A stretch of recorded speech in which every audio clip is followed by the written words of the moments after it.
ما تو ساختمونمون یه دونه همسایه داریم، هر پنجشنبه جمعه تو عشق و حاله، بزن و بکوب و جیغ و دست و هورا. بعد من داشتم فکر میکردم از 27 مهر 93 هیچ پنجشنبه جمعه‌ای، هیچ عید نوروز و عید قدیر و عید قربان و تعطیلی و آخر هفته و اول هفته‌ای نبوده که من کار نکنم، که در جهت رویام و آرزوم و خواستم تلاش نکنم.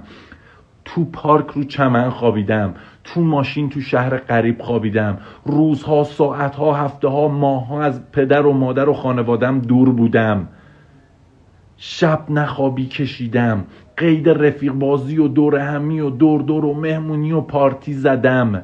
تا امروز دارم تو خونه‌ای زندگی میکنم که سالها رویام بوده، دارم ماشینی رو سوار میشم که سالها رویام بوده.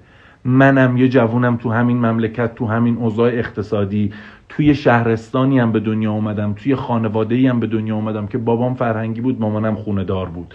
من تمام آن چیزی که داشتم رو فدا کردم که ذهنمو بسازم، که افکارمو بسازم، که شبیه همه فکر نکنم، شبیه همه انتخاب نکنم، شبیه همه عمل نکنم. یادت باشه بهشت را به بها دهن، نه به بهانه. منم تو همین جامعه‌ای ام که دلار و گرونی و وضعیت اسفناکتر از اون چیزیه که فکرشو کنم.